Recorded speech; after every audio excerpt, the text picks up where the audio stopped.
આજે આપણે બનાવીશું આખા રીંગણની સબ્જી, જેના માટે મેં અહીંયા નાના નાના રીંગણ વોશ કરી લીધા છે।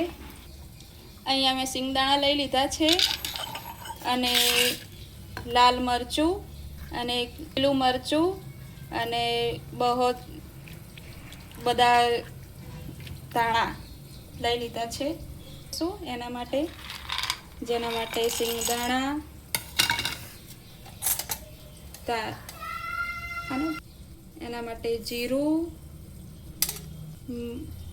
મરચું કટ કરીને નાખશું,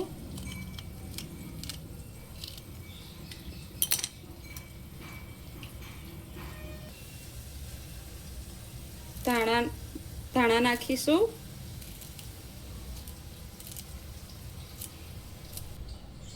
હવે આ મસાલાને બરાબર ટીચી લઈશું। દોસ્તો અહીંયા વધારે ઝીણું ના થતો હોય મસાલો તો થોડું અંદર મીઠું નાખી દેવાનું, જેના કારણે મસાલો એકદમ કમ્પ્લીટ વટાઈ જાય। હવે આ વટાઈ ગયું છે, એને અલગ અલગ મસાલા કરીશું, જેની અંદર હળદર નાખીશું સ્વાદ મુજબ, મરચું એડ કરીશું, લાલ મરચું, બહુ સ્પાઇસી જોઈતું હોય તો વધારે એડ કરી શકો છો। મીઠું તો ઓલરેડી નાખી ચૂકેલા છે। હવે ફરીથી મિક્સ કરી દઈશું।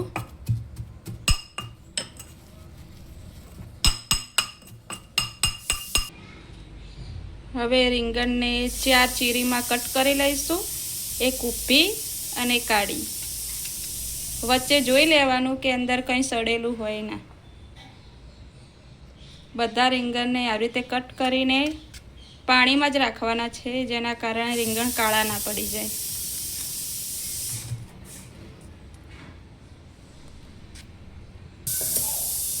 હવે કુકરમાં આપણે તેલ નાખીશું, 2 થી 3 ચમચી। તમારે વધારે તેલવાળું ભાવતું હોય તો થોડું વધારે નાખી શકો છો। અમે ગુજરાતના લોકો વધારે તેલ પસંદ કરીએ છીએ। ગેસને ઓન કરીશું, તેની ઉપર તેલ ગરમ થવા મૂકશું, તેની અંદર હિંગ નાખીશું, જેના કારણે પેટમાં તકલીફ ના થાય। હવે જે રીંગણ રાખ્યા હતા વોશ કરવા, તેને એક એક કરીને મસાલા સાથે ભરી લઈશું। જો દોસ્તો આ રીતે ભરવાના, જેના કારણે મસાલો બહાર ના નીકળે, પછી દબાઈ દેવાના। એક એક કરીને આ રીતે ભરી નાખવાના છે। આ રેસીપી તમે એકવાર ટ્રાય કરજો, તમને બહુ જ પસંદ આવશે। જો આ રીતે બધા રીંગણ ભરી લીધા છે અને પાછળથી જે મસાલો વધ્યો હતો એ પણ એડ કરી દીધો છે। હવે તેલ ગરમ થઈ ગયું છે, એની અંદર રીંગણ નાખી દઈશું અને બરાબર મિક્સ કરી દઈશું। મિક્સ કરતી વખતે એટલું ધ્યાન રાખવાનું કે રીંગણમાંથી બધો મસાલો બહાર ના નીકળી જાય, અને ધીમા તાપે થોડી વાર ચડવા દેવાનું, પાણી નાખ્યા વગર।